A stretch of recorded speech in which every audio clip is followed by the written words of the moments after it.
There's no doubt in my mind that I'm a walking contradiction. And that's being generous because more likely I'm a laying down contradiction. Maybe resting comfortably, leaning back in a recliner, that kind of a thing. But definitely a contradiction. The inner contradictions are real. And I can't help but think it has something to do with the fact that my mom is a German sauerkraut and my dad is a hook-nosed Jew. I don't know why I went with hook-nosed. Where does that even come from? Like what recess of my brain? What era? Could have so many different ways you could have gone there, but hook-nosed. I was trying to like something middle ground. Like I didn't want to be too offensive, but I wanted to be just like a little fucking racist. Yeah, I'm not getting along with the Jews lately, but what are you gonna do? Anyway, I don't think they were supposed to get married. I think they were supposed to go to a doctor. Somebody was supposed to like do some tests, some blood work, maybe a simple panel of just a simple battery of testing to decide if they could qualify for this.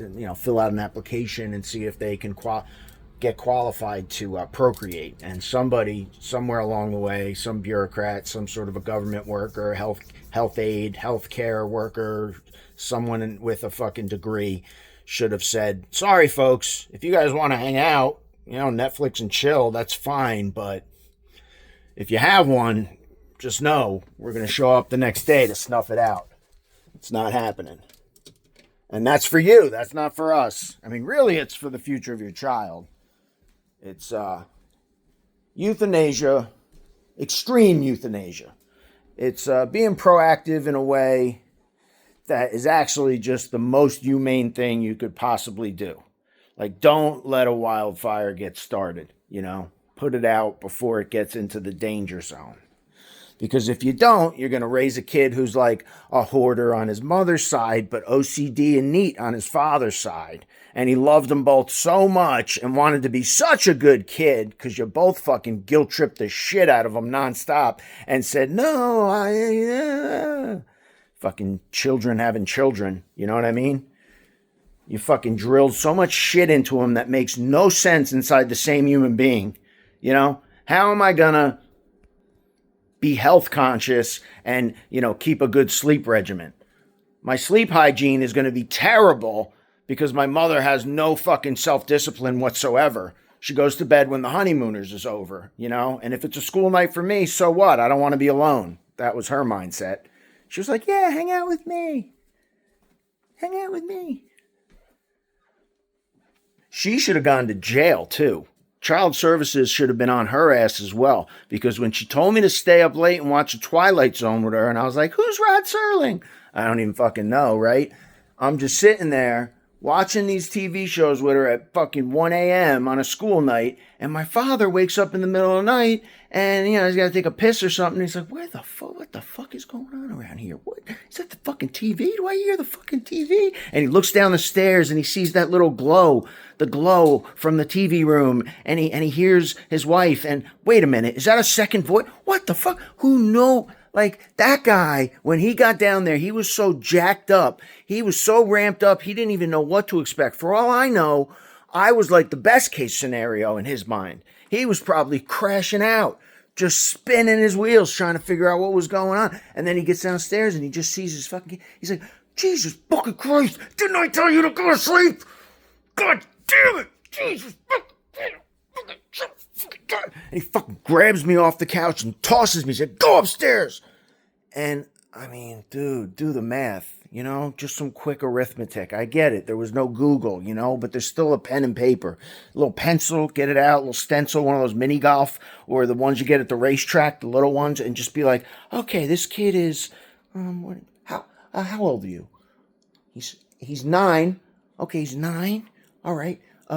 What's your weight approximately? Okay, he's 57 pounds. 57 pounds. Oh, that's a really... That kid needs to get to a doctor. He's 75 pounds.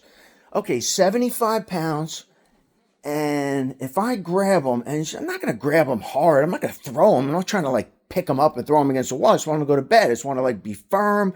Just do the fucking math. The guy throws me across the room. I go fucking flying backwards. I fall. Boom! Crack my fucking head. Crack my head on the corner of the mahogany, cherry wood, whatever the fuck that stupid furniture in the living room that your parents had, but it never got used. But why was it there then? What are you trying to do? What is this, a museum? Is it a display room? Nobody's ever in here. Why can't I sit on this couch? Why is there plastic on this couch, Mom? I think you're supposed to take that off when you get it home. I know. So I fall back and and my head cracked, boom. And then we're going to Mountainside Hospital on the brown Oldsmobile Cutlass Supreme, and he's telling me, listen, hey, I love you, right? I mean, I didn't mean that. You know I didn't mean that. I'm just kidding. He didn't say I love you. Wasn't willing to go that far, but he knew that he had to get his story straight. We had to get our story straight for child services because I didn't know. I just thought he was talking to me. I was just so fucking thrilled to be a part of the conversation at that point that I wasn't even questioning why he was grilling me on the details of what just happened. I mean, honestly, I'm getting lightheaded. There's just blood pouring down my fucking skull, and he's talking to me for the first time ever, and it was, I guess, such mixed emotions. I was just like, on one hand, I mean, this is fucking amazing. I mean, it's like 2 a.m. I'm with my dad. I'm hanging out with my fucking dad, That's good. It's good stuff. That's the good stuff. So anyway, we're going to Mountainside Hospital because the stories don't end. They don't ever fucking end. The story hasn't ended. That's the problem. It's still fucking going. It lives inside me. Both of them have forgotten all about it. They've moved on.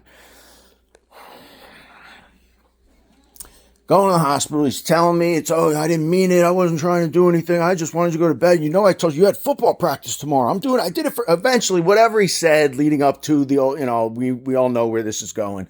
It ends with like, I did it because I love you, because, I love you.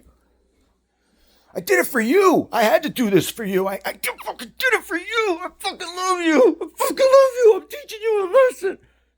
It wasn't that. It wasn't that overt because that's a wolf in wolf's clothing. You know what I mean? I can handle that. Even as a 10-year-old, I'm into that. Like where I can figure out like that's a bad guy. That's a bad guy. I don't want to be like that one. So let me go some other way. And you don't know which way you're going. You're just going in the other direction. And generally speaking, in those types of scenarios, that's not a bad place to start. It's process of elimination, deductive reasoning. That's a no. Let me go find a yes. You know what I mean? You're going to use that logic throughout your life in all sorts of scenarios, believe me. So it's a good one to learn at the age of 10, and you can do it. You can do it.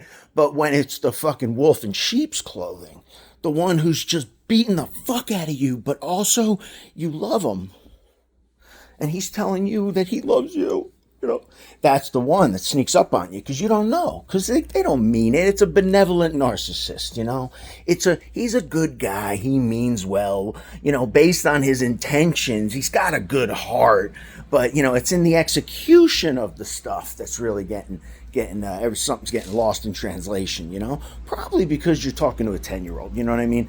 A lot gets lost in translation when you don't change the way you talk normally to your 10-year-old son or your 5-year-old or your 3-year-old. They're just little fucking sponges, and you gotta watch what you say. You don't want to go over the top. You don't want to be so fucking fake and be like, like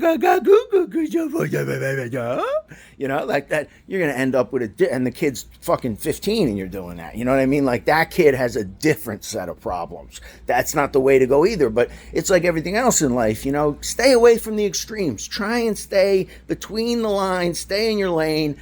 Middle of the road. I know it's fucking so fucking confusing. It's just so boring. So I gotta fucking I want to go out and just fucking rage one night. You know what I mean? But like, no, you can't do that. It's drunk driving. It's drunk parenting. And that's worse.